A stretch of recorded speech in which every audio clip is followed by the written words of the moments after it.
Gimana sih? Sorry. Gak ada clapperboardnya gitu. Yuk. Ya, 3, 2, 1. Oke, baik. Assalamualaikum warahmatullahi wabarakatuh. Jawab dong. Waalaikumsalam warahmatullahi wabarakatuh. Baik, duduknya saya di sini, ya benar duduk kan, bukan diri. Duduknya saya di sini ini mempresentasikan ya suatu jurnal yang berjudul Keanekaragaman Tumbuhan Paku di Kawasan Hutan Desa Banua Rantau. Oleh saya sendiri, reviewernya Riana Segaf, NPM 202041500136. Ini disclaimer, mohon maaf dulu sebelumnya karena jurnalnya tentang tumbuhan, tapi ini tema PowerPoint-nya malah hewan ya. Untuk pendahuluan singkatnya, kawasan hutan desa Banua Rantau ini merupakan lokasi penelitian yang kaya akan keanekaragaman tumbuhan paku. Nah, penelitian ini bertujuan untuk memahami jenis, keanekaragaman, dan kemelimpahan tumbuhan paku di wilayah tersebut. Nah, tadi kenapa dipilihnya kawasan hutan desa Rantau ini? Kenapa? Karena di sana ini sangat melimpah tumbuhan paku gitu ya. Jadi banyak jenisnya, banyak spesiesnya gitu ya. Nah, penelitian ini juga tujuannya untuk memahami jenis-jenisnya. Tadi kan karena memang banyak ya. Ya, ini kameramennya kurang profesional, mohon maaf ya Bu ya.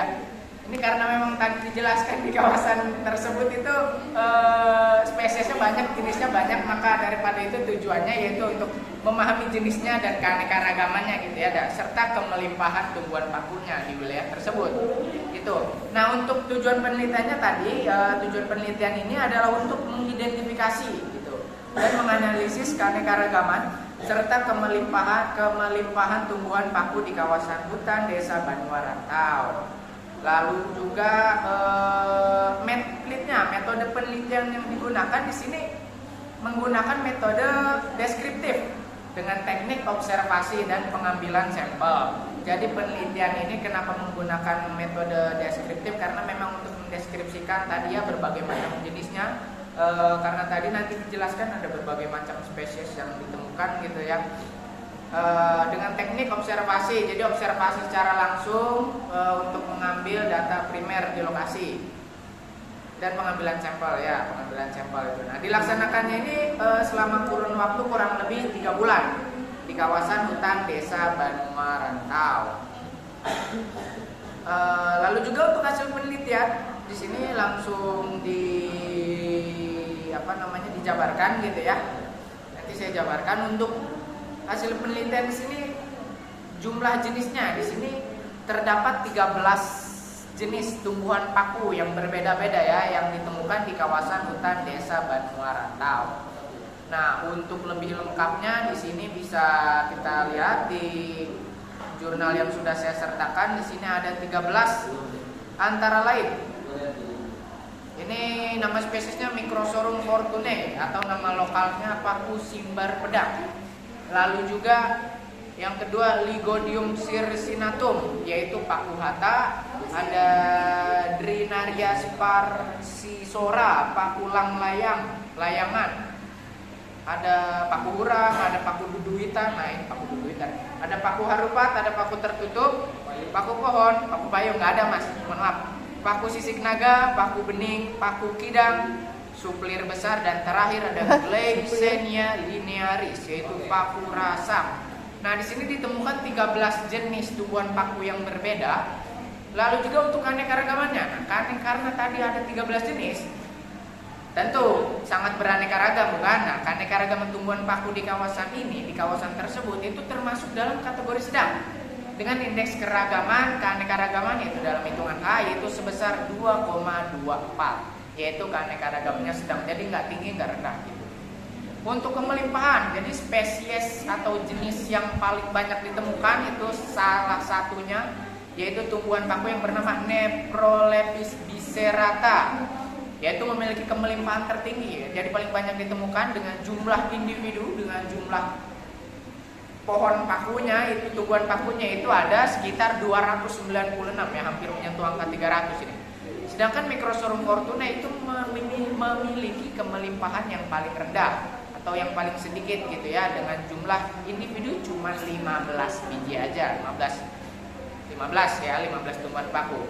Lalu setelah hasil penelitian tentu ada kesimpulan dan saran. Nah, di sini untuk kesimpulannya, ketidakadanya pembukaan lahan pertanian dan perumahan tentu menjadi peran penting atau faktor yang sangat krusial gitu ya dalam mempertahankan habitat tumbuhan paku. Jadi ketika suatu habitat, suatu tempat itu tidak terjamah, tidak adanya pembukaan lahan, maka disitulah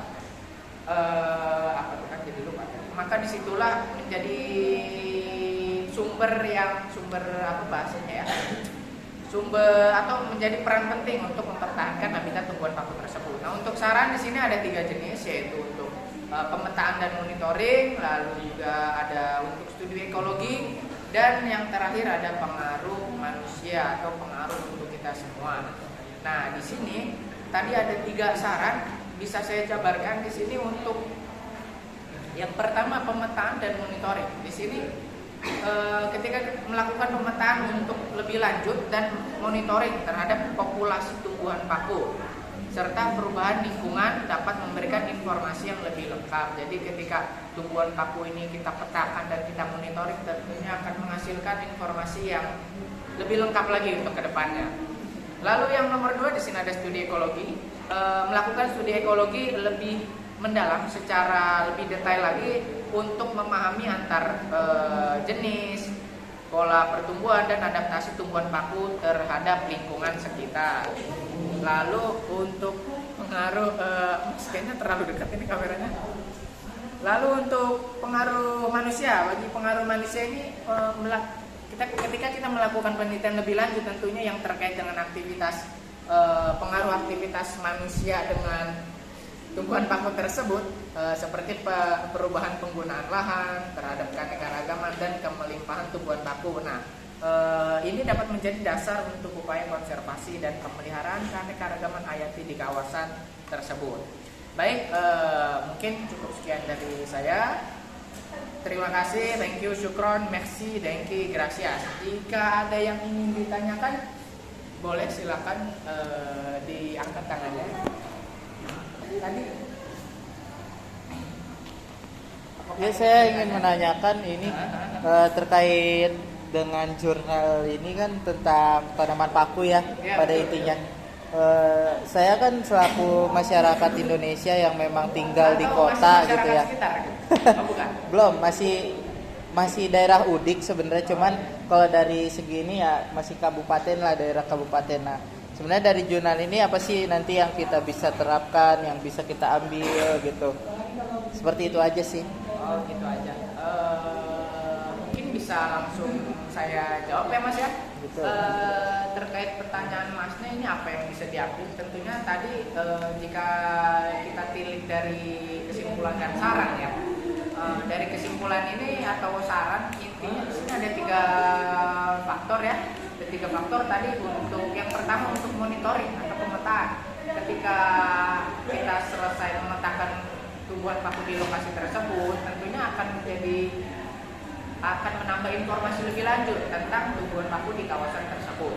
Lalu juga dan bisa berguna untuk studi ekologi. Jadi kita memahami interaksi tumbuhan paku di daerah tersebut yang mungkin memang berkaitan dengan masyarakat sekitar gitu ya. Lalu juga ya tadi pengaruh manusianya, kita meneliti atau kita mendapatkan informasi tentang apa sih pengaruhnya kehidupan manusia, kehidupan sosial manusia di daerah sekitar tersebut terhadap tumbuhan paku di kawasan tersebut. Jadi begitu aja sih, dan tentunya informasi ini yang paling penting itu dapat menjadi dasar untuk upaya konservasi, untuk upaya penelitian, upaya yang lebih lanjut lagi dan pemeliharaan keanekaragaman hayati di kawasan tersebut. Jadi seperti itu aja Mas. Mungkin baik, cukup sekian. Jika tidak ada lagi yang ingin bertanya, mungkin saya cukupkan sampai di sini. Kurang lebihnya mohon maaf. Syukron. Wassalamualaikum warahmatullahi wabarakatuh. Mantap, tepuk tangan. Yang lain mah pada kagak Mas. Kacau emang. Udah belum?